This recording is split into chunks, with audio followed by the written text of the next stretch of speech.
Guys, today we have one and only Hailey Wild. Hi, everybody. The stadium shouts, wow. I am so glad you made it. I am so glad I made it too. I kind of... Hey, you had a show yesterday. Was Yeah. it celebration of your new single? Yes. It was the Florida Coast release show. So it was at Molly Malone's in LA, the Fairfax district, if you're familiar. Love that area. And it was really cool. Sound was great. I've been there before and the sound's kind of been like muffled and stuff. So that was amazing and got a pretty good crowd coming out. I know you wanted to come out. I absolutely would love to come, but as a working mom, it's Another one. hard. Yes, I am gonna see your performance again. Your voice is so incredible. You absolutely blew me away. That day, so we met at the show. Dirty Mondays, yeah. And this is how I met PK, and this is how I met you. And when I saw you, I was like, what the flying fuck? It was sound check. I was like, is this really sound check? Like, this sounds so fucking awesome. Thank you. Girl, how are you not the rock star and not rocking arenas already? I want to be rocking arenas. That's the goal. I'm like starting to build a little bit of an audience more than I was like even just a few months ago because I finally started getting serious about the Instagram and TikTok and stuff, especially on TikTok. People seem to like me more on there. So hopefully it takes time to build. Yeah. So hopefully though I'll be able to find people because I want to do shows outside of LA. I've been doing a lot of LA shows. Definitely you will. And you know what the best shows are? In small towns. And just let me know. I'll hook you up with actually amazing... I've been performing at Santa Cruz. Santa Cruz. Oh, cool. Is incredible. It's right next to Carmel. It's like more towards northern California. Yeah. Beautiful town. People love rock music there. Cool. I performed there twice, and both times it was incredible. Oh, you told me about that. I think we were I was like asking you, I think if you could come to a show or something, and you said, "Oh, I'm performing in Santa Cruz." Or no, it was the day after Dirty Mondays, right? I think you had a show, and next day I was performing in Santa Cruz. Yeah, so something like that. I'm happy to share your Please. contact. I introduce you to the person who booked me for the shows, and maybe you guys go and perform there too. Yeah. Please, because I'm actually thinking about it. I'm from Oceanside originally, which I don't know if you've ever been. No, I haven't. So Oceanside is in San Diego County. It's like the northernmost town in San Diego. Okay. I used to say San Diego is in my bucket list for 1,000 years. How about let's help each other. If you can intro me someone to San Diego, you should play at the Casbah. It's been a while. The thing is that, so for small towns, crowd will come there, even if you do not have listeners. Sure. But for big towns, you probably want to open for someone who has already draw. So that's Well, I want to do kind of like a homecoming tour or something. I haven't actually ever toured like officially before. I've been doing mostly LA shows. I used to play in North County, San Diego all the time, like bar gigs, restaurants. I would just be playing my piano or my guitar and singing in the background. So you're a gigging musician? Yeah, for a long, long time. But me too. You know, I play for hotels and hotels and street fairs and all that. Yeah, I do all of that for a living. Yeah, cool.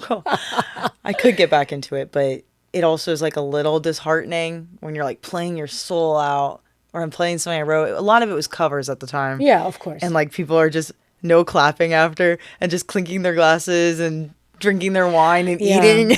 There's a differences between what we do as an artist and what we do as an entertainment artist, like for hotels or it's service. You are a background singer. Yeah. Ideally, they would like to turn it down so they can continue talking to each other, which is actually, I do understand. Sometimes I go as an artist, as a guest, and when Ben is playing so loud I cannot even hear my husband talking to me, that's a problem. Yeah, but every time I see an artist now who's I'm at a restaurant or bar or whatever, because I was there like a few years ago doing that a lot, I kind of like lock in. I kind of like shut up to like whoever I'm talking to. People, artist is here. Yeah, I'm curious. But anyway, I want to go back south, do a bunch of shows, like kind of reconnect, because there's a lot of people who, will like even buy tickets, even though they can't come to the show, like the ones up in LA from like North County. And so I want to go back, and I think it'd be cool because I'm releasing my first EP, my first project. It's a long time coming. And it's kind of like a coming of age, a bunch of stories about like just growing up and different parts of my life. Like Florida Coast, obviously, the new one I released is about like my mom. So I Yeah, just think, but by the way, tell us about your single. oh The yeah, story behind it feels like yeah, it's very personal. You it have lots is. of like childhood photos there. Yeah. I wrote the song as like a celebration of her life. For a long time, I thought about writing a song about her Did or your mom for passed her. away? Yeah, yeah. So when I was 8, she passed away from breast cancer. And I'd write at times, it'd be really sad.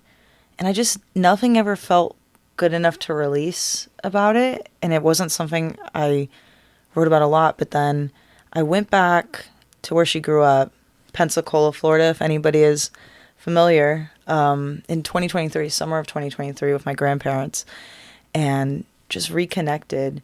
She technically grew up in Gulf Breeze, Florida, which is like a town away, but she'd always be at Pensacola Beach. It's a very beach town, beautiful. I know Florida gets a bad rap, but white sand, like emerald waters, like I say, where emerald waters flow, warm water. I'm from Yeah, different stream. Oceanside, so Yeah, it's yeah. so cold all the time. I've Yeah, only known yeah. cold water my whole life This is a yeah. at that point. But we went, like I think it was June of 2009. I was 8, and she already had been fighting breast cancer for, I want to say like a year and a half, 2 years at that point. She was at stage 4, I believe. And it's just a special trip. It's positive memories for me, making sandcastles with her, being introduced to like her favorite spots where she would be at in like college and high school, like Peg Leg Pete's Oyster Bar, if you guys know that one. Love that place. A bunch of places. And I actually played, like I just got to play at Paradise Inn, which is on the beach there. And it's like a distant cousin or something who owns it. His name's Fred. Shout out Fred. I haven't talked to him in a while. And so I did that on that trip. And then when I came back, I was just feeling very nostalgic and reflecting on the current trip I did and the one back in 2009. And it just like came out of me. Like I just started writing. I remember sitting on my floor at my parents' house. My dad, and I call her mom, but stepmom, so you guys don't get confused. And just like writing on the carpet. And I actually wanted to write something super grunge like, because I was listening to a lot of Bush at the time, if you know Bush. And like last night I played Glycerine, which was one of her favorite songs, my mom's favorite songs. And I think I was listening to Soundgarden. And I was like, I want that. And I think some of that still comes through. But then I was like, you know what? I'll go a little more Southern rock with it because that's all the sounds I was hearing on that trip. A lot of jazz too, because New Orleans is about, I think, a 5-hour drive. I may be wrong on that. So I was like, okay, I want it to be inspired by where she spent most of her life, most of her time. One of the last like happy moments I had with her. So yeah, that's a little bit about it. Thank you for sharing this. Yeah. This is very insightful, and Yeah, of course. I'm sorry for your loss. Thanks. Yeah, it was like yesterday. Obviously, the show was great, and it was very sweet seeing a bunch of people out. But I think I got a little sad after. It's bittersweet. I know for anybody who's lost family member, someone they were close to, even years go by, and it still, at times, just like feels like a gut punch. I went to my Auntie Claire's wedding where was that? In the Seattle area this summer in August. They decided to have the wedding on the same day that she passed. And at first I was a little bit like, oh God, this is going to be a tough day. And they made it a memorial because my Auntie Claire had also lost her mom from ovarian cancer. And so they were memorializing her mom, my Auntie Anne, who actually my middle name is Anne. And then also my mom. And like they had photos set up on a table by the wedding reception of both of them. And so I was bawling my eyes out because the wedding was also beautiful. It was so, so pretty. But then also that part of it too. And yeah, sometimes it just hits you hard. Even though you think it's been 2009, 15 years, over 15 years. But yeah. You're going to make me cry. No, don't. Sorry. This couch is so big when we're so far. Sorry if it's a little sappy, y'all. Sorry. Okay. Thank you so much for sharing this story. It is. Yeah, of course. It is very hard to imagine what is it like to lose mom when you are such a young kid. Yeah. Okay, you said you were yeah, I'm trying not to cry. It's contagious. So here's the thing. I released my song yesterday. Oh, yeah. And it's called Lowest. And it is also about loss. I lost my mom, not physically. I lost my mom emotionally. And when you were talking of that, I was like, oh. Okay. It's just, we need moms. We do. I've kind of, maybe this is a little too personal. Maybe this, I don't know if you feel this way. I gave it. I kind of had a realization relationship-wise. You know, I've had my stepmom. I call her mom. But yeah, of course. Just so people don't get confused out there. But it's different. And I kind of was reflecting on some of my romantic relationships recently. I got out of one recently. And I feel like I always go for people who are struggling, in need, or it seems like that, kind of very broken people in a way. And I actually think it might be because I kind of crave that motherliness, and then I feel like I want to make it part of my reality. That's what I've been thinking. Yeah. I don't know if that's the case. Gonna have to be like psychoanalyzed by somebody else. I do it too much to myself.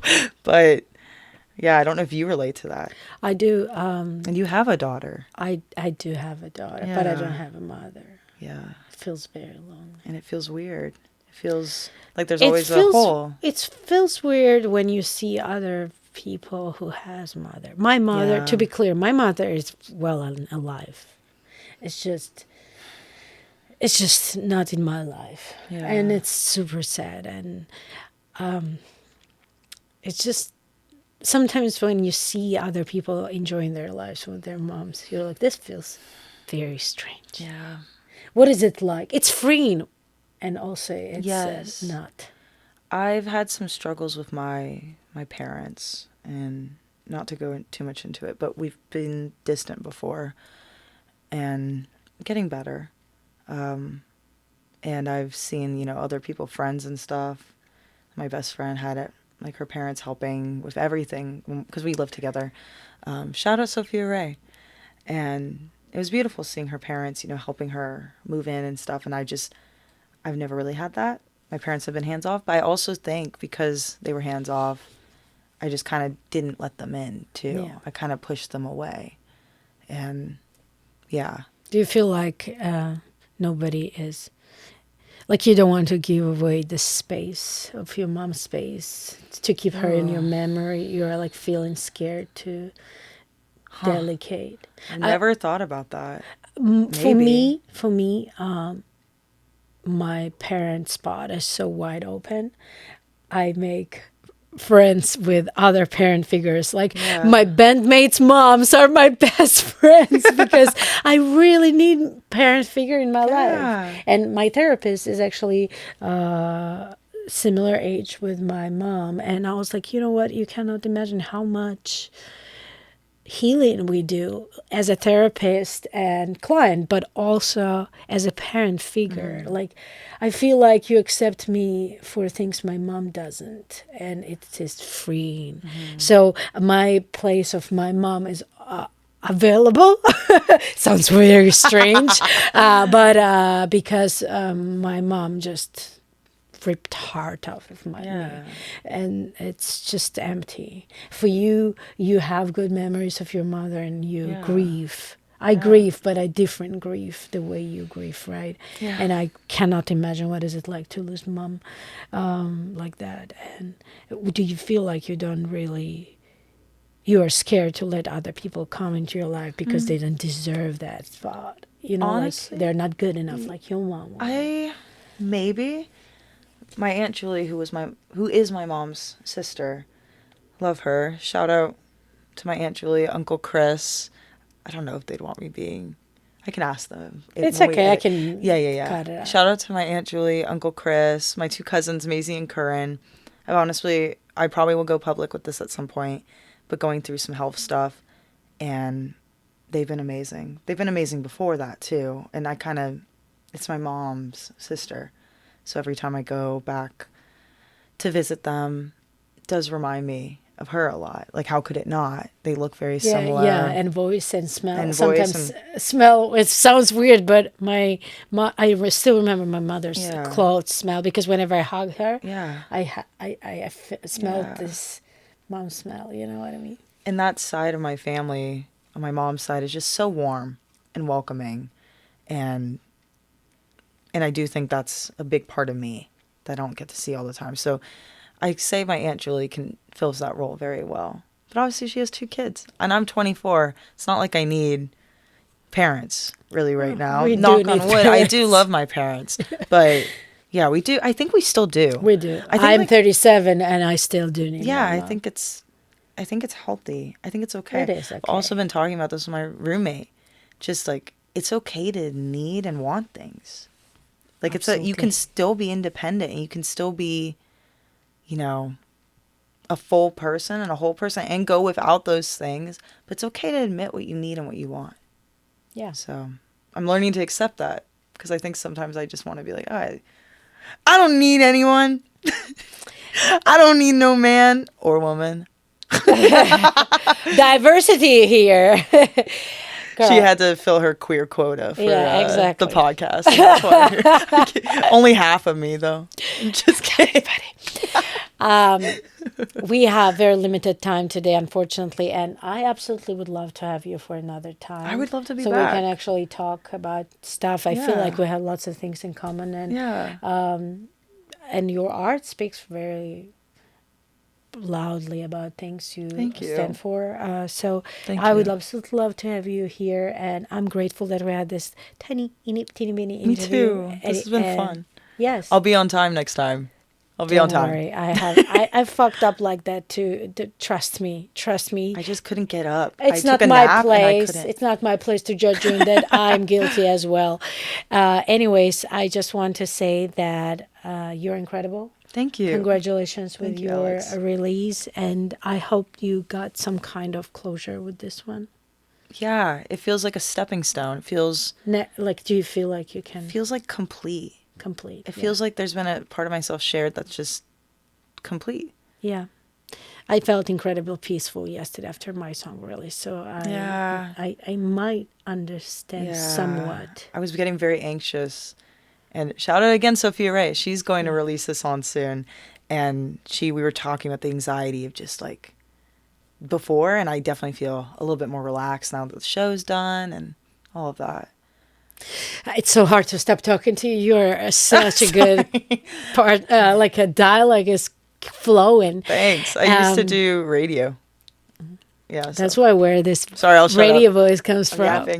Okay, guys. We'll see you another time. Yes. And thanks congratulations, and can't wait to hear your future releases too. Thank you for having me. Yeah. If you guys want to find me, Hailey Wild Music, Hailey, wild like a wild animal, music, TikTok, Instagram, and then my website, if anybody goes to that anymore, HaileyWild.com, and then Hailey Wild on all stream platforms. Yeah, and thank you for listening, and I hope you guys like Florida Coast. And I'm going to list all of her socials right in the description. And thank you to Alex for having me. Of course. Yeah.